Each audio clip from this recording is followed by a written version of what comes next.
On a rather chilly San Francisco day here in June, we're bringing you on a little tour of some of the plants that I've seen not only on the streets but also at some of the shops. And I have to tell you, they are some of the more interesting ones I've seen in a while. Plus, how San Fran's rare plant prices compare to the ones in your area.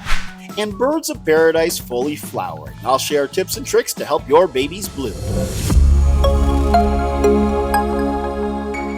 So there I was, walking the streets of San Francisco, when all of a sudden I stumbled upon Clement Nursery.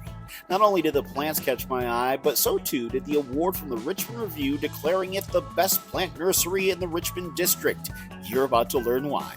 This is actually kind of like a funny little find because as my sister and my nephews and I are walking up the street, I'm like, we haven't really run into 2D plant shops yet. And then all of a sudden, plant shop appears. And this is it. This place just has cool plant vibes all over it. And I absolutely love what I'm seeing so far. This plant shop has so many cool different plants and great prices. From Melanochrysum, $20, which is beautiful. Alocasia Mickey Mouse, and let's see, we got here, Plumanii, $20.95. Very neat. So many different varieties and so many beautiful colors here. Let's see, this beautiful Alocasia Regal Shield, $115. In the back here, there are plenty of different options: monstera, staghorn ferns, peace lilies, and a ton of philodendrons, philodendron moonlights, philodendron prince of oranges, sunreds.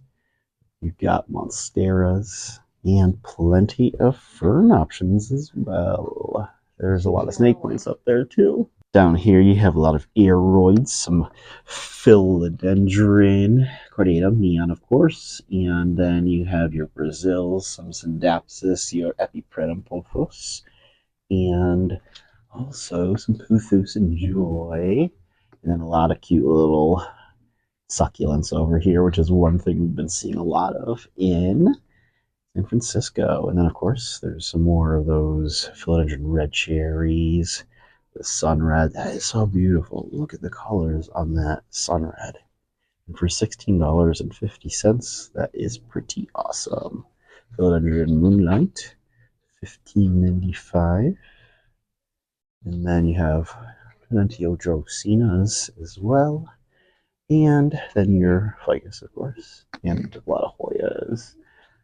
I love this place. This is so cool. There's my nephew Merv, who's knocking on the door. There's a crocodile out there. Whoa. I don't think he saw a crocodile. He's just losing his mind out here. Is this a vlog for your YouTube channel? Yeah, you're going to be famous now, Merv. You're on it. Infamous. A lot of beautiful plants over in this area, too. What is this thing here? This is a Brunera Macro Silver Heart. Oh, look at that. That's so beautiful. And then, of course, you have your bromeliads over here. So many different varieties of bromeliads.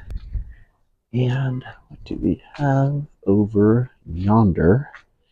Begonias. More philodendron. More bromeliads. A lot of staghorn ferns, and some really beautiful, colorful outdoor plants. But over here, look at these colorful Coleus hybrids. Those are beautiful. I love how vibrant those colors are. This Scotch moss, I've never seen this actually before. Scotch moss, Irish moss, and then Coruscant moss.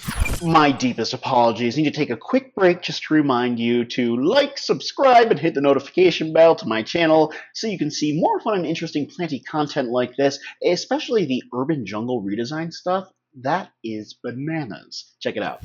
One of my favorite things about visiting California is always getting to see those beautiful bird of paradise plants that are in full bloom. Take a look at this one over here, those beautiful orange and blue flowers. It's interesting because outdoors, bird of paradise, they need bright direct sunlight for about 4 to 6 hours per day, constant watering, and humidity helps a lot to get them to bloom.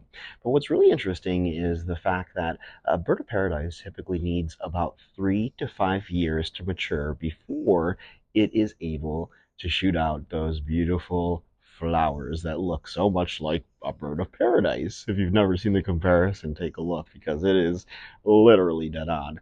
I've seen them in different colors like whites and pinks and all different shades of oranges and yellows. They are stunning. And those flowers, they tend to stick around for about 3 to 5 weeks at a time, each one of them. And they keep on popping up, popping up, popping up. So it's really interesting and really cool to see. And when it comes to getting these plants to bloom indoors, very, very similar technique. Bright indirect light. And if you don't have super bright indirect light, you can also use grow lights to help add in for that extra sunlight that you wouldn't get. But also, humidity, like I said earlier, is a crucial aspect of this. These plants like to have temperatures between 65 to 75 degrees in order to bloom.